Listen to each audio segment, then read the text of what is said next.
Hi guys, welcome back to my channel. Today I'm going to show you how you can get again the free epic rewards if you play battle royale mode.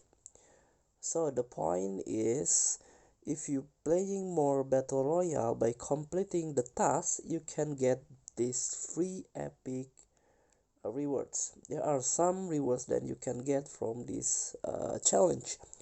So let's see what challenge and what rewards.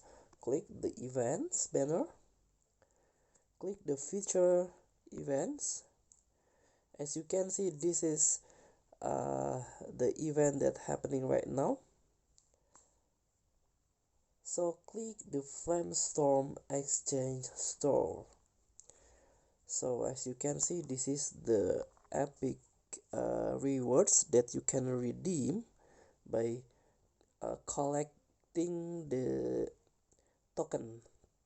The school, as you can see, the school coin token.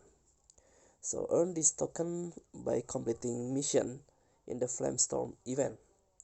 So the event itself, it named Flamestorm.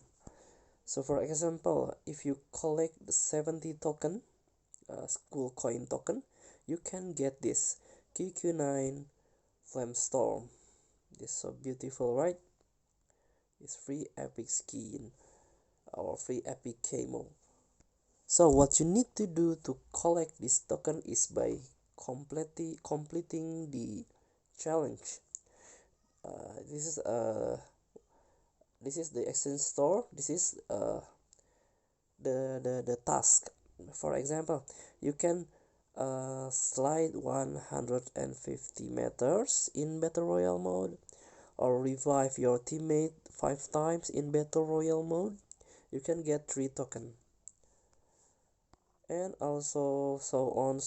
The task is very is variation. There are some variation tasks that you can complete it and get the token. So thank you for today. Don't forget to comment, like, and click thanks button below, and also subscribe. Enjoy the game.